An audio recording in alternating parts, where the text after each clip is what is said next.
and welcome back to Adventures with Ariel. We visit the Disney parks for all kinds of different reasons. A lot of the time we're just visiting to get away from it all, to go on a vacation. But we'll also choose to go to Disney for events like Epcot's Food and Wine Festival, Mickey's Not So Scary Halloween Party, or Star Wars weekends. Now, many are not aware of all of the unofficial themed days that happen at Disneyland and Disney World. Some of them are lightly discussed, but a lot fly under the radar. So today we're taking a look at some unofficial Disney days that you may not have heard of.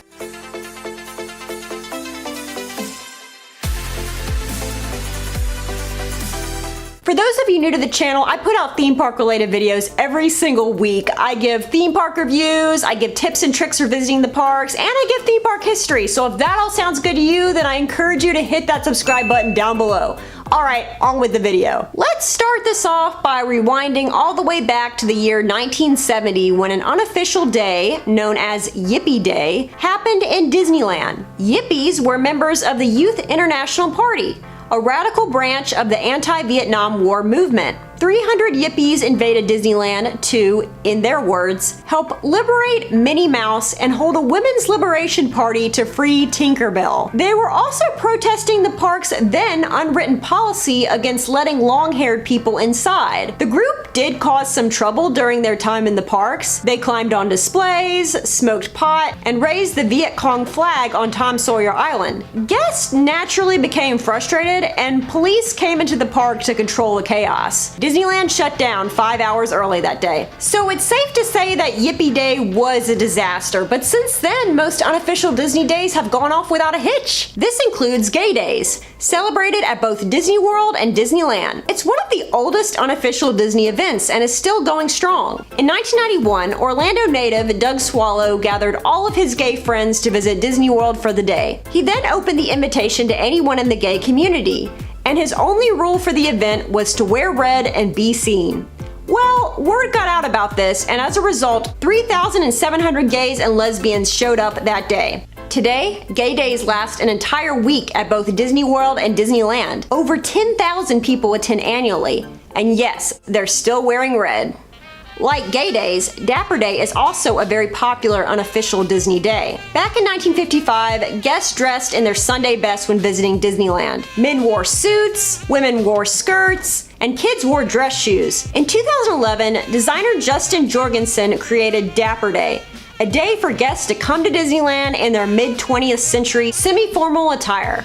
And the 30 people who showed up did not disappoint. Dapper Day has since expanded to Disney World, and today, the Anaheim events have grown to attract up to 25,000 participants. Not bad for an event that isn't officially associated with the Walt Disney Company. If you're a big Disney fan, you've probably already heard of Gay Days and Dapper Day. But have you heard of Bats Day? Bats Day started in 1999 as a joint effort between the promoters of the goth and death rock clubs Absinthe and Bats Day Out. Dubbed the largest dark subculture event on the West Coast, Bats Day has become an annual 3-day celebration that brings together people who have an interest in genres such as goth, psychobilly, hope I pronounced that right, rockabilly, Halloween, death rock, industrial, and steampunk. And speaking of steampunk, there's a Disney day for that too. Steam Day is all about steampunk. For those of you who don't know, steampunk is a style of design and fashion that combines historical elements with technological features inspired by science fiction. Think Atlantis, the Lost Empire, Our Treasure Planet. Pocket watches, goggles, and gear-powered accessories take over Disney on this unofficial day.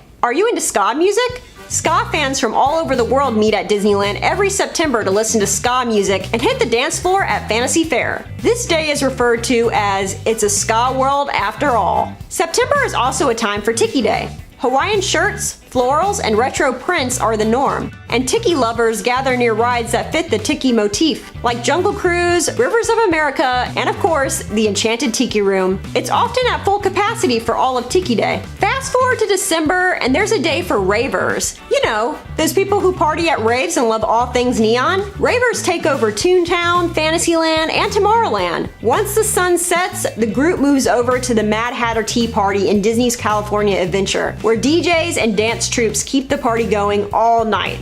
Well, not all night because the parks eventually close, but but as long as I can. There's even a day for Whovians. It's called Galley Day. I feel like I'm about to pronounce a lot of this terminology wrong because I've never seen an episode of Doctor Who, so just bear with me. Galley Day takes place at Disneyland every year. It's a Doctor Who themed party that features a scavenger hunt and photo takeovers of the Carousel and Sleeping Beauty's castle. Daleks, doctors, Cybermen, and companions are invited to put on their best costumes. There's even Whovian speed dating at Trader Sam's Enchanted Tiki Bar. So those were all of the unofficial Disney days I wanted to talk about today. There's a lot more I could have talked about. There are so many unofficial Disney days that go on in the Disney parks every year, and there really is something for everyone. You probably won't be hard-pressed to find a Disney day that suits your taste. I love that these days bring about a sense of community. It's an opportunity for like-minded people to make new friends and celebrate their passion at the happiest place on earth. Time for the question of the day. Have you ever participated in an unofficial Disney day? And if you haven't, which one would you be interested in?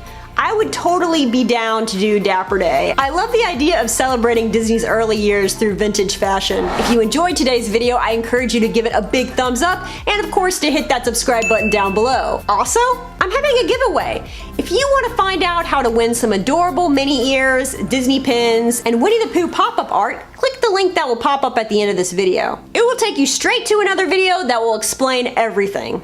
Alright y'all, thank you so much for watching, and as always, have a magical day.